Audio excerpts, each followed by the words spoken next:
Welcome to the deep dive. Today we're going to be zeroing in on some really fascinating bits of everyday English. Yeah, things like slang, phrasal verbs, idioms, Yeah. the stuff that adds the real color. Exactly, words that pop up all the time, and they often give you a peek into how English speakers actually, think and communicate. hmm So our mission today is to go a bit beyond just the basic definition. Right, explore the nuance, the cultural backstory maybe. Precisely. We've picked out a few common ones that carry, well, a lot more weight than you might think at first glance. Okay, so digging deeper to see what they really tell us. Yeah, not just the meaning, but the subtle cultural stuff packed inside. Sounds good. So what are we looking at specifically? We've got the British slang term naff, the internet favorite epic fail, that super useful phrasal verb get by, and the very modern acronym FOMO. Okay, a good mix there. I Uh, bet most people listening have probably come across at least a couple of those. oh, definitely.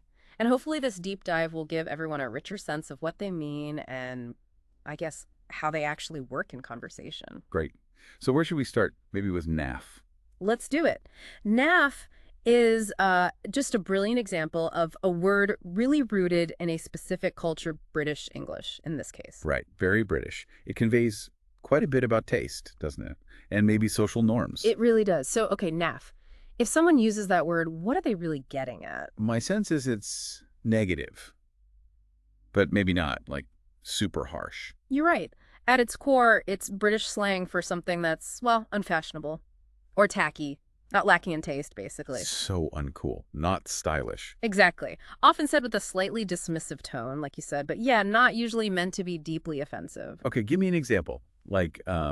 Maybe some really dated patterned wallpaper. Would that be naff? Oh, absolutely. Perfect example. Or say a piece of clothing that's just trying way too hard and looks a bit cheap. Someone might say, oh, that's a bit naff. Right, so it can apply to clothes, music, decor. Yeah, even an event or maybe an idea if it feels kind of out of touch or unsophisticated. It's got such a specific sound, naff. It feels like it must have an interesting origin story. Do we know where it came from? That's a great question. And honestly, the origin is a little murky. There isn't one single confirmed source. Ah, okay. Yeah. Always the way with slang sometimes. Yeah, but the most compelling theory, it links it back to the 1960s and maybe, just maybe, to something called Polari. Polari. Never heard of it. That sounds intriguing. What was that? It was fascinating. Polari was this kind of slang or argot, almost like a secret language, you could say. The secret language. Used by who? Well, it was used within certain communities in Britain, think actors, circus, and fairground people, and notably the gay community, especially before decriminalization. Wow. So it was a way to communicate discreetly. Exactly. And the theory is that naff might have started there and then somehow seeped into, more general use. That's actually amazing. Such a cool potential history. So for listeners, the main thing with naff is it's negative about style. It's not a compliment. Definitely not. Think the opposite of chic or stylish. Got it. And some similar words might be tacky, lame. Yeah, tacky, lame, cheap-looking, unfashionable. Those all capture a similar kind of feeling. So why should our listeners care about understanding naff? I mean, if they're not in the UK, maybe? Well, even if you're not, you encounter British culture, right? TV shows, movies, books. Sure, yeah. And understanding naff helps you pick up on those subtle social judgments, Huh. about trends, what's considered in or out. It adds flavor. It helps you get the vibe, the British sensibility. Exactly that. Okay, so from potentially uncool, let's jump to something that's, well, spectacularly uncool when it happens. Epic fail. Ah, yes. Ah, Epic fail. That feels very internet, doesn't it? you're totally right. I mean, people have always failed spectacularly, obviously, but the term epic fail, that really blew up with internet culture. So what makes a fail epic? What's the difference between just failing and an epic fail? It's about the scale, I think. And often there's a big slice of humor or irony involved. Right. It's not just a little mistake. No, it's like a complete, total, often very public breakdown, usually involves an embarrassing or really obvious mistake. There's a sort of grandeur to the failure itself. Grandeur in failure. Okay, paint a picture for us. An example. Okay. Uh, Imagine someone trying like a really complex skateboard trick in front of everyone. Uh-oh.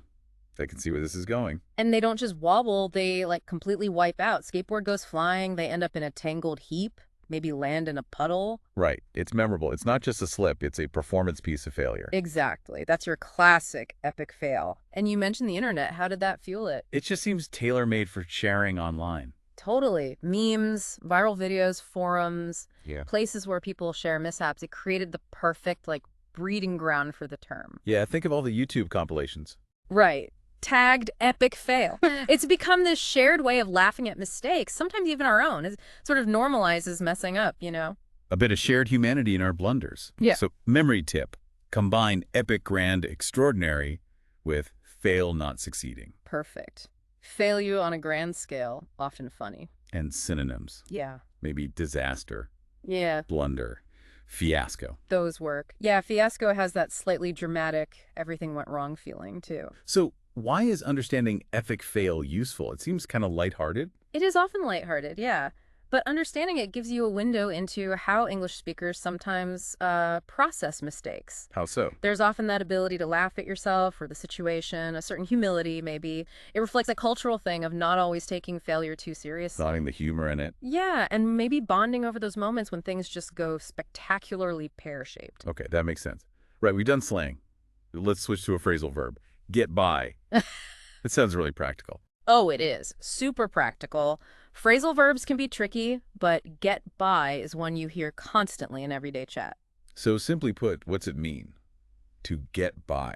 Basically, it means to manage, to survive or just deal with a situation, especially when you don't have a lot of something, money, skills, resources, whatever. So doing just enough to cope, often with a bit of difficulty. Exactly. It implies you're not exactly thriving, but you're making do. You're managing. Can you give us a situation where someone would use it? Sure.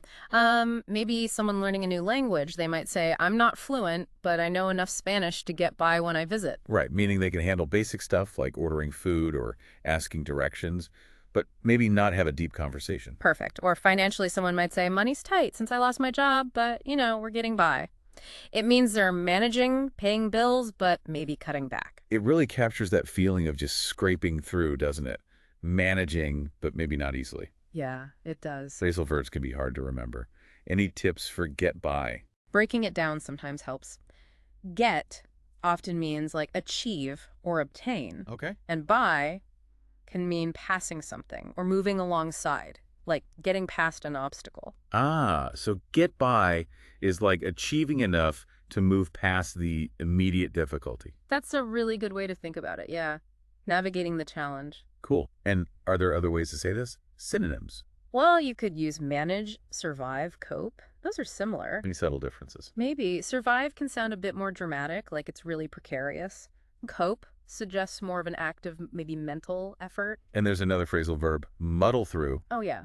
Muddle through is great. It's similar to get by, but often implies doing it in a slightly disorganized or confused way, but still succeeding in the end. Gotcha. So for the listener, get by is about that universal thing, right? Facing challenges and just managing. Resilience. Exactly. Making do with what you have. It's very relatable. All right, last one for today. Let's hit the acronyms. FOMO. F-O-M-O. This feels very 21st century. Oh, absolutely. FOMO. Fear of missing out. It's become such a huge part of modern language, hasn't it? Definitely. And so tied up with social media and being constantly connected. That's the key driver, I think.